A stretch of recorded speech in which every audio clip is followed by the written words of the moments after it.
Hey guys, welcome to another series of Global League Review.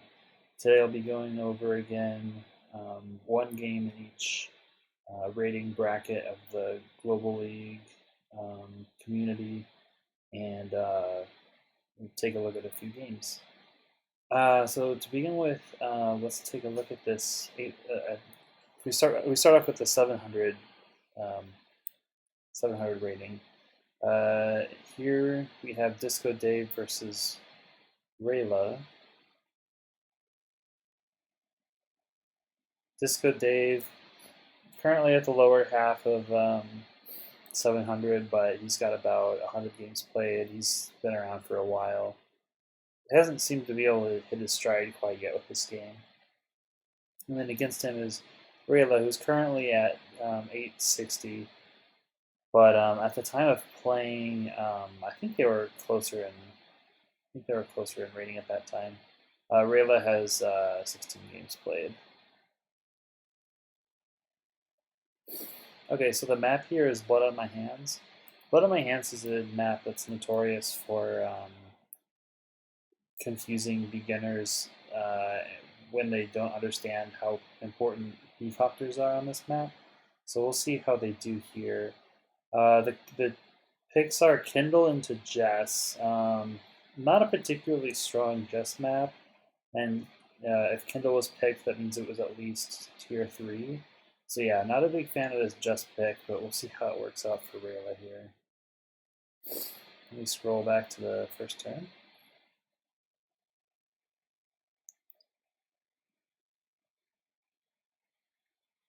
Okay, so Rayla opts to go this way with the infantry first. Typically, what I do is I capture this city first, and then the infantry goes on and captures the airport. Going here, not I don't really. I guess you could go capture, capture, capture, but that's kind of slow. You can go capture and then airport, but that's slower than going this way. So yeah, that's kind of a question mark for me. We'll see what they do though. Okay, so Disco Dave doesn't go base first and goes port first, which is like that's pretty weird. Sorry, these early games really get me. Disco Dave gonna have a disco party on his yacht he's gonna build, and he goes onto the city and he doesn't capture.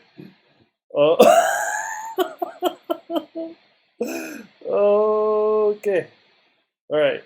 All right. So far every move has been a blunder. Oh, that looks good though. That looks good. Okay, so we have our first real move.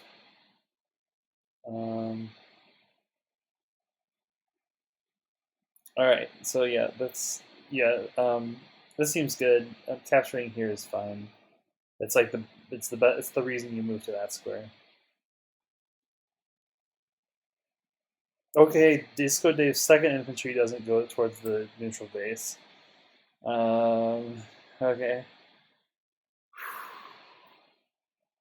And then he skips that to go extremely early airport. Okay, let's see what he does with extremely early airport.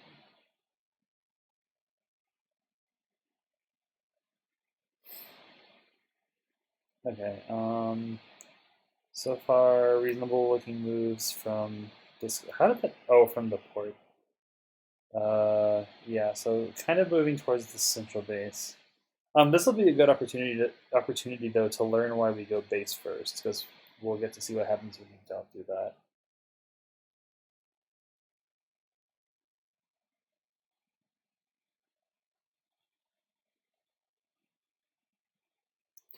Okay, Disco Dave builds an artillery, and actually he's going to have the perfect amount of funds to go B-copter infantry next turn.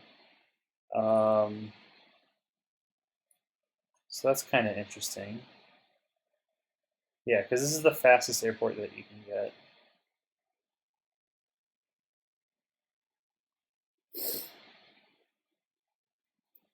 These moves are looking a little more reasonable.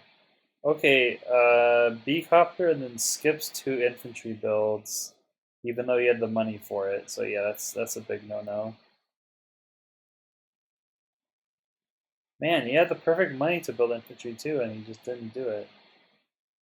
Um, yeah, this good Dave is really on one today. Um, don't really get it. So interestingly enough, here's the first tank build. Everything else has been artillery, artillery, helicopter, anti-air. Um, so Disco Dave finally going for his main base, which is a good thing.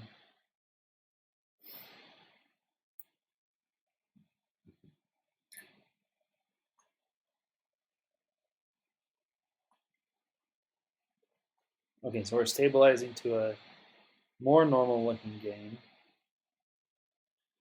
Disco Dave beeline straight left with his B-copter.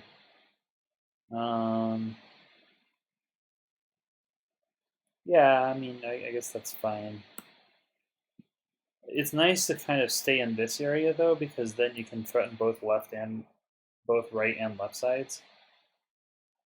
And then the anti-air can't cover all of it. Just by committing to one side though, this anti-air can shift over effectively and cover everything the B-copter can hit.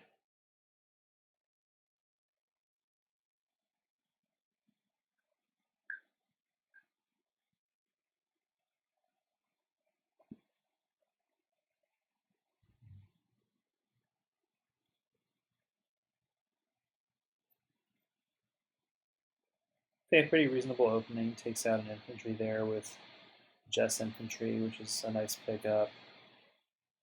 Oh, whoops. Okay, Disco Dave's turn. So Disco Dave doesn't use refresh list, evidently. Um, wait, did he just?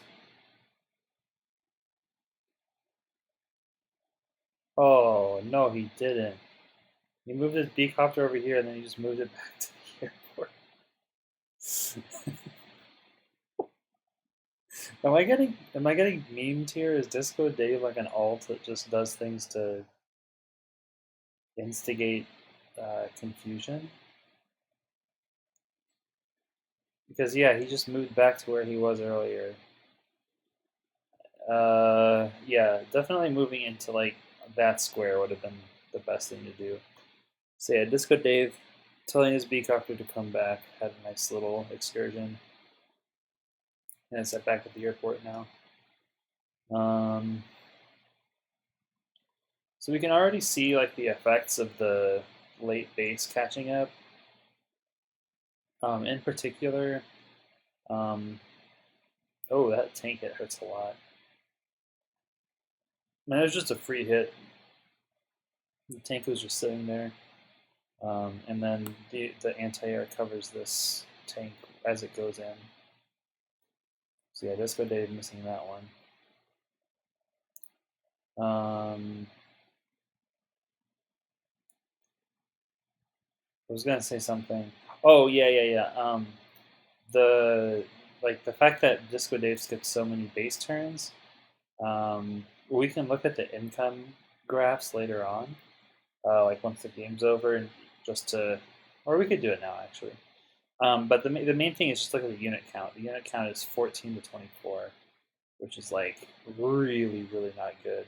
When you're that far behind in unit count, it's like it's hard to get anything going because your opponent can just shield and just move forward with an impenetrable shield of infantry. Okay, so very quickly, it's turn 10. So let's take a look at the income tabs. Compare this number to this number. So Disco Dave takes an early small advantage in income. Well, actually, I suppose it's not actually his income that gets. I mean, his income gets worse and worse as the game goes on, just because Rayla is capturing Dave's properties here. But I mean, yeah, I mean, now that I think about it, delaying your first factory capture means that you get more properties in the short term. but it's just that you delayed the center of the map. But on this map, there's not too many center properties, so it's not a big deal for income, but it is a big deal for unit count. So we were here. Okay, so Disco Dave moves. On the left here is a really suspect attack. He just hits one infantry, and he's going to lose a tank for it. Well, he has nothing to deal with his B-copter, so the B-copter tank will take out this tank, and then artillery can move into range of the Disco Dave artillery. Or you can just do this. Okay, yeah, that works too. Oh, yeah, that's a really good attack. The 1 HP infantry comes in handy there to block off this juncture. So yeah, at this point, Rayla is far enough ahead that they can just push forward with impunity.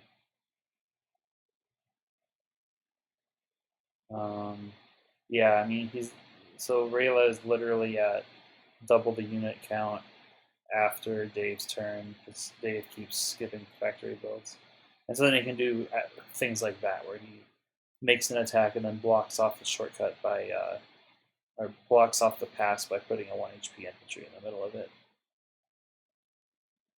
So this game is going to be over in a while, but I think we've seen like the meat and potatoes of what happens here. I'm not sure if we've seen any powers yet.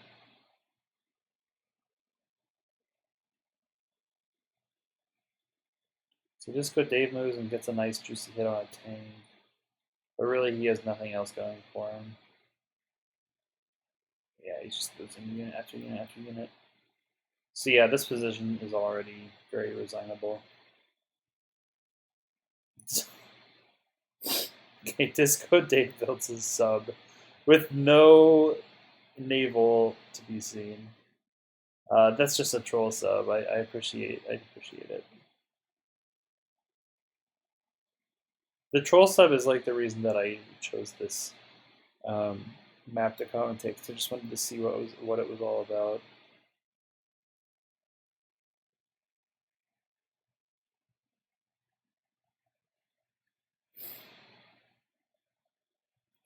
Okay, and I see the end pretty soon here. I think that Rayla pushes the HQ and just takes it over.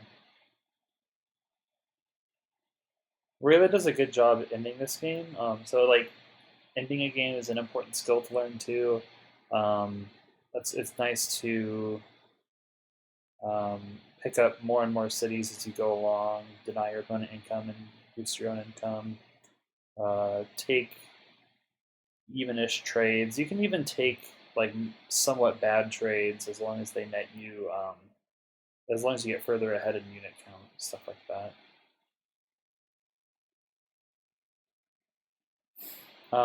So Rayla here also shows a nice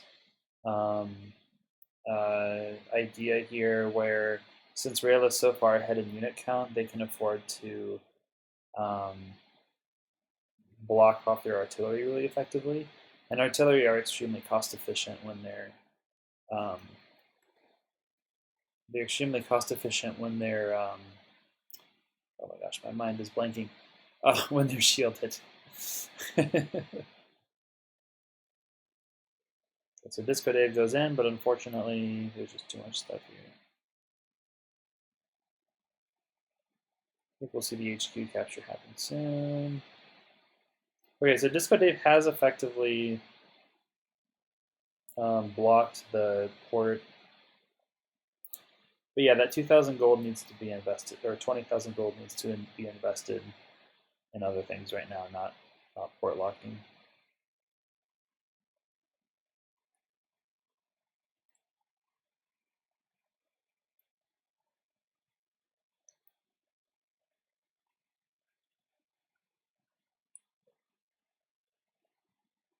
Okay, and here's the end of the game. So yeah, advice for Disco Dave is go for base first. Be careful of getting first struck, and then value your unit count. But yeah, good job to Rayla. That really did look like a solid game from them.